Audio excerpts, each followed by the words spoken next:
Salam, hər vaxtınız xeyir olsun. Belə bir ardıcıllıq sualına baxacağıq. Hansı ki, bu 25 sentyabr 2025-ci ildə Dövlət Qulluğu AC üzrə imtahana düşmüş sualdır. Suala baxıb çoxlarının axtardığı sualdır, onu da deyim. Maraqlı bir həlli də var. Sıfırdan 2-yə getmək üçün üzərinə 2 gəliblər, sıfırın eləyib 2. 2-nin üzərinə 8 gəliblər, olub 10. 10 üzərinə 20 gəliblər, olub 30. 30-un üzərinə 38 gəliblər, olub 68. Fikirləşirik ki, görəsən bundan sonraki həll neçə olar, hə? Baxarıq ki, bunlar arasındakı fərq 6-dır. Bunlar arasındakı fərq 12-dir. Bunlar arasındakı fərq 18-dir. Deməli, bu 6-nın 1-ə olan, 2-yə olan, 3-ə olan hasilləridir. Yəni 6-nın bölünənləridir. O zaman burada növbəti olmalı 24. 38-in üstə 24 gələndə bu eləcək 62.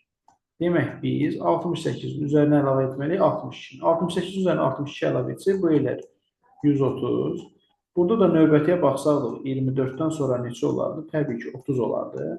Burada 60-ın üstünə 30 gələndə, buraya gələcək 62-nin üstünə 30 gələndə 92 edir.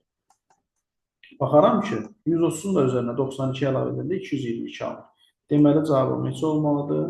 130 olmalıdır. Diqqətinizə görə təşəkkür edirəm.